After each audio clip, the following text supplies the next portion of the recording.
আমি এই স্কুলের প্রাক্তন ছাত্র। আমি একটি কবিতা বলে শোনাচ্ছি।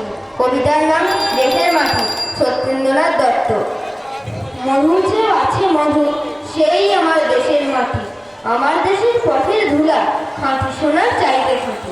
চন্দনের গন্ধে ভরা, শীতল করা ক্রান্তি ভরা। যেখানটিতেই অঙ্গ রাখি, সেখানটাতেই শীতল পাখি। শিয়রে আর সূর্য এসে সোনার সাথে ছোঁয়ায় এসে নির্মলের জ্যোৎস্নানীতি বুলায় পায়ের পার। নাগের বাগের পাহাড়ে হচ্ছে বদল দিনে রাতে।